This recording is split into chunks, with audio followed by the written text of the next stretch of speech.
Coronamaatregelen versoepeld, maar niet alle Zeeuwen zijn blij. Het is donderdag 7 mei. Dit is Zeeland Nu. Zeeuwse schoonheidsspecialisten in de startblokken. Zonder afsluiting toch een schooldiploma. En vroeg ingrijpen tegen overlast. Dag, dames en heren. Opluchting en teleurstelling in Zeeland nu de coronamaatregelen in fases worden versoepeld.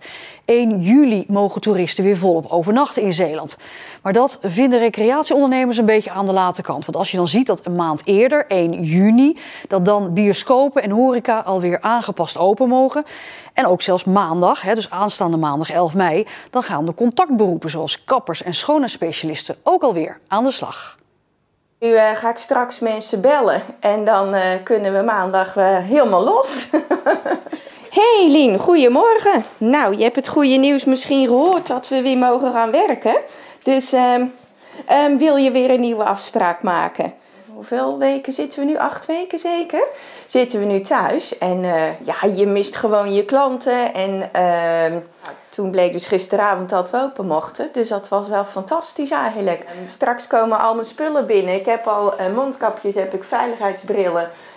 Straks krijg ik dozen met handschoentjes. Ik krijg ontsmettingsgel. Dus de posters hangen overal op. Dus nou, dan ben ik er helemaal klaar voor.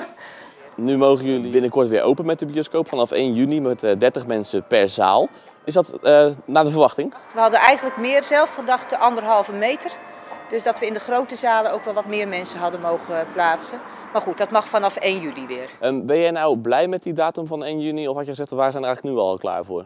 Nou, we hadden gehoopt dat het ietsje eerder zou zijn. En dat had ook gekund, want we zijn echt heel hard bezig en we zijn er bijna klaar voor.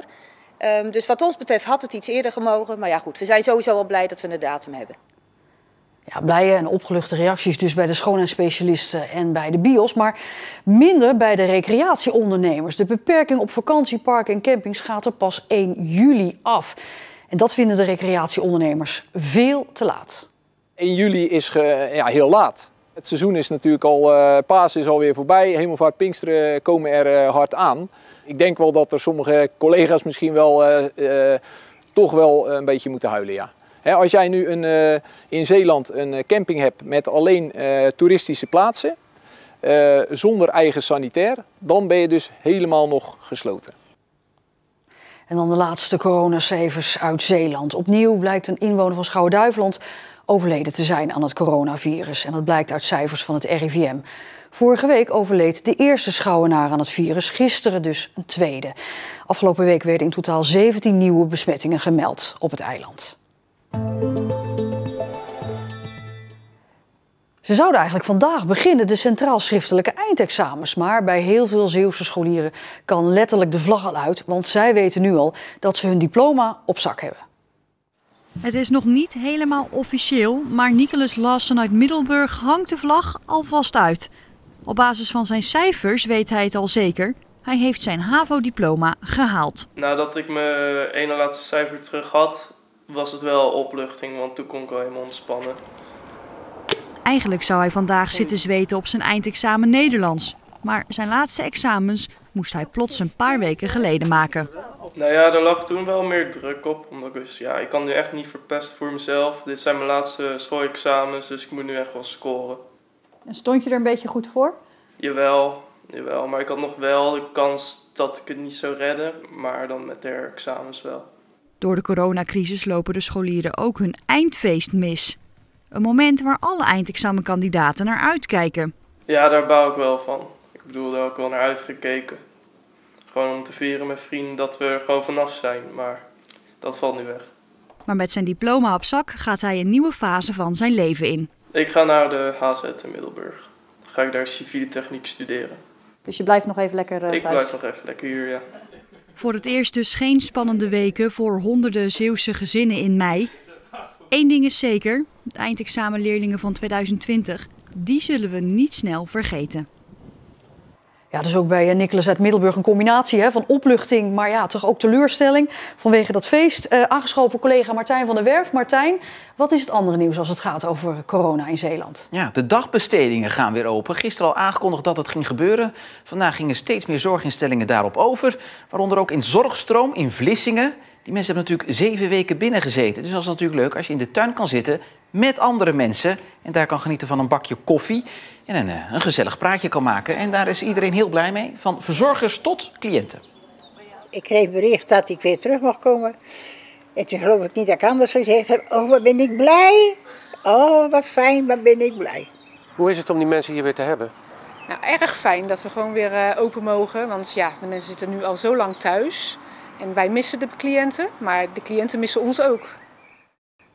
Ja, en dat hebben ze gedaan onder een blauwe lucht. Die een stuk schoner is, hebben we de afgelopen maanden gehoord. Hè? Ja, dat zegt iedereen, hè? Blauwe luchten zonder vliegtuigstrepen. Precies, allemaal te danken aan de coronamaatregelen. We gaan niet meer het vliegtuig in, we gaan minder met de auto weg. Nu blijkt uit het landelijk meetnetpunt, waar we 2 punten in Zeeland hebben, eentje Filipijnen en Zierikzee, dat de Zeeuwse lucht zelfs viezer is geworden in de afgelopen periode. Maar weerman Jos Broeke heeft er wel een verklaring voor. Over de hele wereld is de lucht schoner geworden, althans op grote hoogte. Maar aan het aardoppervlak waar wij rondstappen en de lucht die wij inademen, ja, die komt uit Brabant, uit het Antwerpse industriegebied, zelfs uit het Ruhrgebied. En de wind is de laatste weken voortdurend oost tot noordoost. Dus die lucht komt naar ons toe en die is nu eenmaal wat meer vervuild. Ja, en Martijn, naarmate de situatie langer duurt, iedereen heeft heel veel waardering voor het verplegend en het verzorgend personeel in ziekenhuizen, in instellingen, in verpleeghuizen. Ja, en dat is de cliëntenorganisatie van de Okkernoot ook opgevallen, van de gehandicaptenorganisatie in Schoondijken.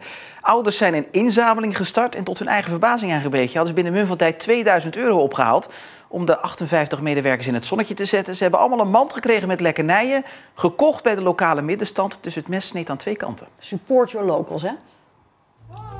Kijk eens hier. Kijk eens hier. Die zijn voor... Pak er maar eens. Die zijn de dames, die zijn voor jullie. Ja, nog wel even zelf naar binnen tillen. Meer nieuws hierover op onze website omroepzeeland.nl. Martijn, dank je wel.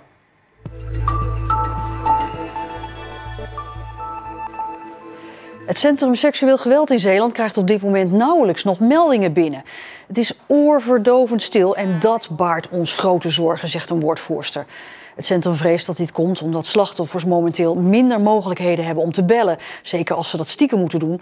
Omdat iedereen nu eenmaal op dit moment heel de dag bij elkaar thuis zit. Ook kinderen zijn niet op school waar ze in andere situaties misschien een juf of een meester hadden ingeschakeld. De eikenprocessierups is weer terug in de provincie.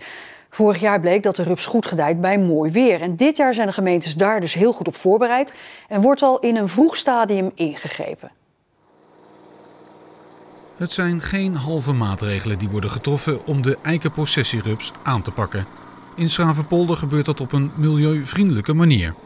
Wij gebruiken voornamelijk het wegzuigen van de rupsen. Dat doen we met een speciale stofzuiger. Er zitten filters op die alle brandharen wegfilteren. En daarmee ben je echt van het probleem af. De rupsen zijn voor de bestrijders goed te herkennen. Ze komen uit ei-oranje en dan vervellen ze naar lichtgrijs. En na nog een paar vervellingen worden ze een beetje bruinig. De rups heeft zogenaamde brandhaartjes. Als je daarmee in contact komt, kunnen de huid, ogen en luchtwegen geïrriteerd raken.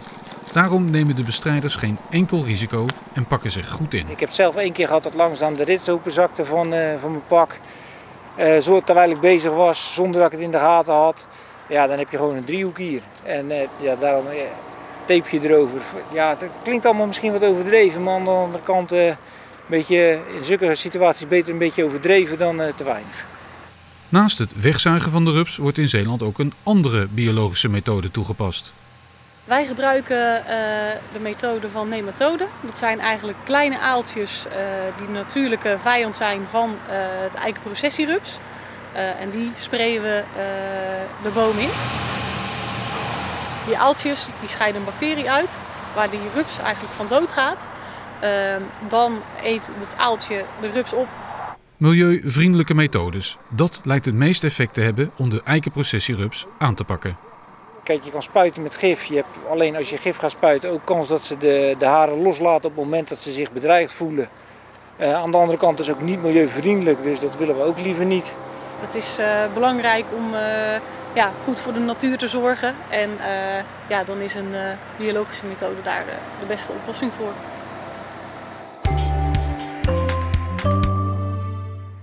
Het was een zomerse lentedag. De temperatuur steeg tot 21 graden in het oosten van Zeeuws-Vlaanderen. De komende dagen wat meer bewolking, maar het blijft zonnig en droog. Al dreigt er vanaf zondag misschien toch weer een regenbui. In onze serie De Laatste Getuigen zometeen het verhaal van Sarah Polak uit Middelburg, die 11 concentratiekampen overleefde. Dan werden er elke nacht van ons een paar gewurgd. En de overzeerin, die moest altijd tellen. Dat deed ze ook met hoeveel we waren. Maar bij ons vroeg ze altijd wie viel doden.